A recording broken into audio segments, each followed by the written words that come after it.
We're on a road to WrestleMania and on the road to Elimination Chamber. And the question on everyone's mind is, where does Jey Uso lay in all this after all the stuff that happened from the Royal Rumble? Where is Jey's liabilities? Will he be there for his brother against Ricochet and Braun Strowman for the Smackdown tag titles? We'll see after these short breaks.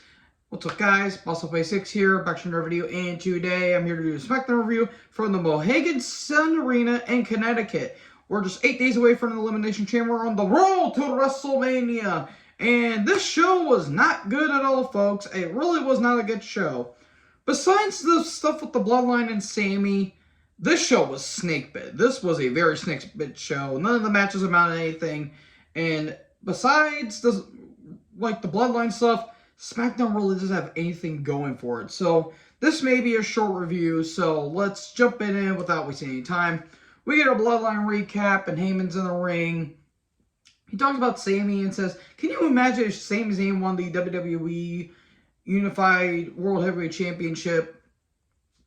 And he talks about Cody, and Heyman said it like in a girly voice, or like in an Eric Cartman-like voice. Why does everyone have to get everything suppressed up with me? Because he talked about Cody. That was pretty funny.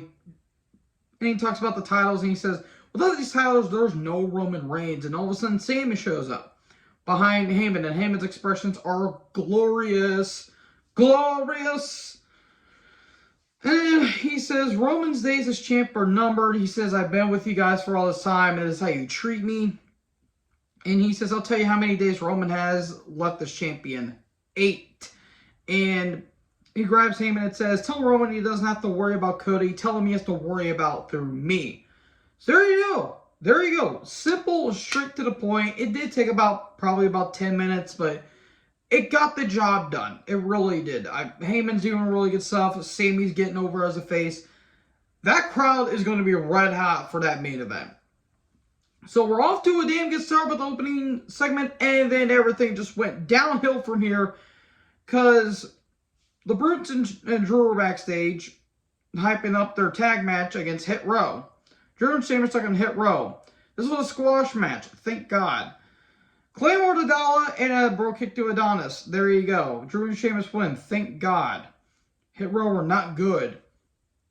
I don't know how Swerve made that stable even remotely tolerable, and that's stretching it. Then the Raiders are on the screen. They're going to be having a tag match next week. Cool. I don't care. I like Drew and Sheamus. War Machine were cool, and now they're just House of Trader Dragon cosplayers. So Jimmy's backstage. He's trying to get a hold of Jey. No use. Cross the Scarlet backstage. They talk about taking out Ray and going to be taking on Gunther next week for the AC title because there's a Fatal 4-Way tonight. Lacey Evans took on Cameron Harris. I think that's how you say her name. Harris, she kind of has a look in some ways. She looks nice, I'll say that much. Evans won. No one cared. Literally no one cared. There was no reaction at all. So yeah, that's Lacey Evans in a nutshell. Jimmy's backstage. He's still trying to get Jey, no use. Heyman shows up. And Jimmy's like, how about you help me defend the tag titles tonight? And Heyman says, you're going to have to do this alone. And he says, will you at least be there for me? So we're going to recap the qualifying match with the women last week. Then Pierce and DeVille are backstage. She said, and DeVille's like, well, how come I was never a part of the qualifying match? Well, because you had the title match last week and you lost.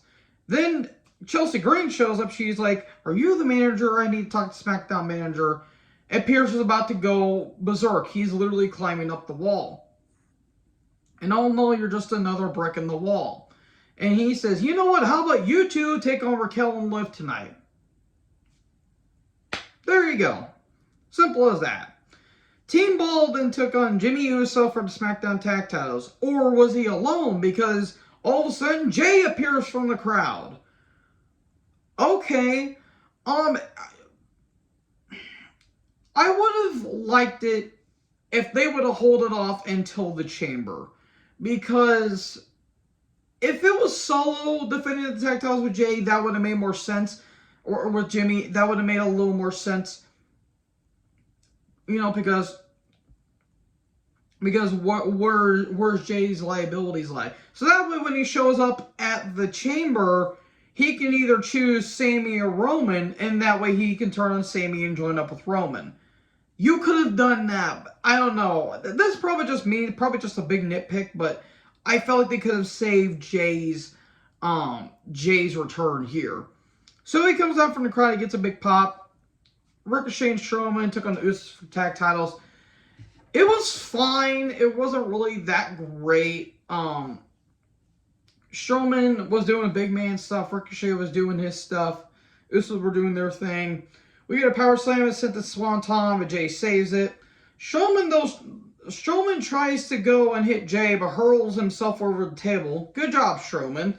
And then Ricochet hits a shooting star press on Jimmy, but there was a blind tag. And then a splash by Jay and Usos win. There you go. So, Mysterio's backstage. He talks about Cross, and he talks about he's going to face Gunther next week. The Usos are backstage, and Jay says, "I ain't leaving you, you're my blood." And then Heyman's behind a column, and yet he's behind like a pillar, and yet no. And then the Usos did not see him for some reason, like they didn't check the look behind, but who knows? And Heyman's like, "Wait, was that Jay?"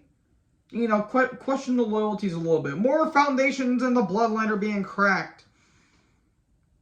So, Natty is in the ring, and she talks about the Elimination Chamber, then she talks about Shayna.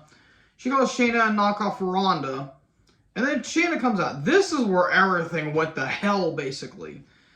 She says, I love Shayna, don't get me wrong, but they've done nothing with her ever since she got called up. Like, they were promising some stuff when she won the Chamber in 2020, and then they completely botched it when she didn't win against Becky. Nothing against Becky, just the booking.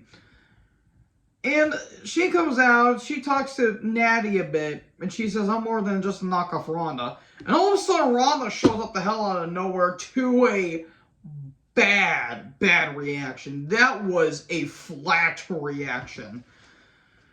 So Ronda's in Connecticut. Hide your school shooting Sandy Hook conspiracy theories is what I wrote down. And then Shayna and Ronda attack Natty. And then Shotzi shows up. And then Shotzi and Natty get beaten up. They're having a tag match next week. Welcome back to the company, Ronda. You lost the women's title against Charlotte when she returned. And now you're going to just be nothing but with a lackey along with Shayna. Good job, everyone. Shayna, I love Shayna, don't get me wrong, but god damn, she is not good with Ronda. And Ronda is not good at all. So then, Jay's backstage in a truck area, and all of a sudden, Sami is there. And he says, I acknowledge you. Well, you've been there with me. We've been there for each other. Then they fist bump. Something's going to happen next week. LA Knight's backstage. And he says, I'm done with Bray Wyatt. The future is here, and I am the future. Please get him away from this Bray Wyatt stuff because he desperately needs to do something. And I love Knight. He's so damn good. Deville and Green took on Liv and Raquel. It was a match that existed. There was some incidental contact by Deville. One-arm powerbomb, Oblivion. The powerbomb to Liv on top of Deville. And there you go, Liv and Raquel win. Cool. We get footage of, I skipped ahead. We get Moss and Emma backstage. Raise your hand if you forgot Emma even returned to the company. That's not a knock, I just legit forgot she was even in the company. I get her and Moss are a couple, but it kind of just felt forced in my opinion. Moss is talking about how I look great, and if you do great, you can achieve anything. So we get footage of Flair's interview with Cole. Brief summary, she talks about how 3 years ago that Rhea picked her, and it wasn't a statement that she made at Mania 36. That was a lesson. This coming WrestleMania is going to be a statement. Please have Rhea win. Please. If they don't, then I don't know what the hell they're doing. Then we get to the Fatal 4-Way, #1 contenders match. Winner gets to face Gunther next week. Cross with Scarlett versus Ray versus Moss with Emma versus Santos with Vega. So literally everyone besides Ray got a partner. It wasn't a bad 4-way. I just didn't really care about it. Cross, his return's done nothing. Ray is going to be done after this year, most likely. I like Santos, and Moss is just kind of there. Towards the end, there was some cool teaming with Ray and Santos. That was pretty unique. We get 619 across, then Scarlett interferes. Then a cross hammer to Ray. Then Santos gets involved. And an elbow drop by Moss, and Moss wins. And he's going to be the next victim, next opponent for Gunther next week. Bit random, but it should be a fine power match. And then Jimmy's backstage, and Heyman shows up, and he says he doesn't want you or Jay. Roman's going to be here next week. He doesn't want you or Jay to be here next week. Something's going to happen, and it's going to be glorious. So, yeah. Really nothing to the show, unfortunately. So, thank you guys so much for watching this video. Make sure you guys like, comment, subscribe, tap the little more notifications, rather. Join the herd. Talk to you in the next video. Peace out.